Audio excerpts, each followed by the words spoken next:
Crime as a political issue. Do we need to get tough on crime? Do we need to reform bail? This has become a discussion across the country. It's also become a discussion in the United States. Hi, I'm Brian Lilley, political columnist with the Toronto Sun. Joining me, fellow columnist and former Politico, Warren Kinsella. Warren, it's interesting, the pendulum when it comes to issues of crime. And we saw it swing one way when Stephen Harper was elected. He was partly elected because of an awful Boxing Day shooting that happened in the middle of the election in Christmas 2005. It helped swing a lot of votes, had people saying that the Liberals had gone too soft on crime. Then Trudeau Liberals come in, they start reversing a lot of things, and in fact going in directions we didn't expect, like making bail easier to get. And that is the big question that's been hammering him for the last little while. Letter from all 13 premiers, New Democrat, Liberal, Conservatives, saying we've got to change this and we want to reverse onus on bail for gun crimes.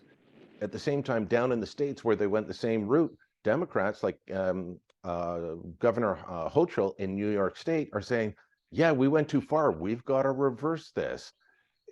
Talk to me about how things like this, especially crime, play out among voters. People think that all Liberal voters are soft on crime, all Conservatives are tough. How does it play out as a political issue as the leaders try and figure out where to go? One thing I learned in running war rooms for liberal parties and centrist parties about crime was interesting. But what I really learned about it is when I was a crime reporter for our newspaper chain, both in Calgary and Ottawa. People make political decisions about big political issues with their gut, not with their head. Most of the big decisions that take place in political choices are emotional. They're not rational. And, while politicians can sometimes say this isn't presently the case, violent crime is down in the city of Toronto, violent crime is down in Vancouver, there's not a single voter who believes it because everybody's got an anecdotal story about what happened to Aunt Dottie or what happened to the guy down the road or somebody had their car stolen or so on. People look at it as an emotional context. And so not only do they not believe politicians, when politicians say crime is down, they get mad at those politicians. And this normally gives conservative candidates an advantage because conservatives are just way better on law and order than progressive political parties are. Progressive political parties don't know how to talk about it. So they do dumb things like this bail reform package, which has now resulted in scenes out of Clockwork Orange taking place in the city of Toronto, with gangs of teenage girls. So it's getting worse statistically, provably. Yeah. And I think people are saying enough is enough, and not just conservatives. Well, look, when I write about crime, people almost always only respond emotionally, and it's from both sides. So give you an example, I wrote recently on, Toronto Police has the best stats available for any journalist in the country. And so I forgive all my readers and viewers well outside of Toronto, but they have the best.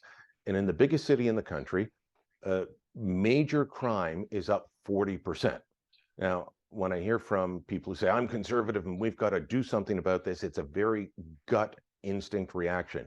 Lock them up longer, bring back the death penalty, bring back carding. And when I hear from progressives, they'll say things like, well, yeah, sure, rape, robbery, assault, and all of these things are up, but murder's down. Yeah. Like, okay, great. Getting raped is fine, I guess. That is not a smart response. We can have a smart response, though, to this. And you can look and you say, all right, to the progressives, sure, you wanted some bail reforms and maybe the conditions were too harsh. But here's all these guys who are repeat violent offenders. There was one guy recently caught.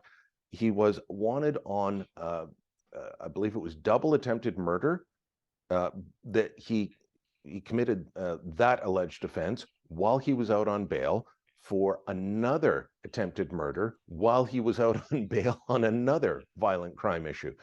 You get story after story of that.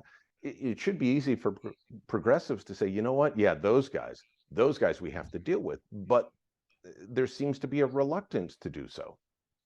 Yeah, and it's in Canada, it's partly driven by, let's say, the voters in the province of Quebec. Voters in the province of Quebec tend to be less preoccupied with law and order. But I was a Calgary Liberal. I favor the death penalty. I've always favored the death penalty. I would like to see the death penalty applied on Paul Bernardo. It should have been applied on Paul Bernardo. So what happens when there's discussion of these issues? This is less the case in the United States, more here. Progressives just don't know how to talk about it. They start talking about root causes. And that is the biggest friggin' mistake. Because, when you're talking about, somebody's grandmother being murdered in horrible circumstances, people don't want to hear about the root causes or the difficulties facing the young man who did it. They want justice, and they want it to be swift and decisive. And this is one problem the progressives have never gotten over. However, as you've said, I think Trudeau now knows that there is a gathering storm. Since the pandemic, during the pandemic, there was this suppression in crime because the bad guys couldn't get out there. Now they're out there. They're back to business, and they're busier than ever before. So right across the board, with the possible exception of murder, crime is up in just about every region and jurisdiction.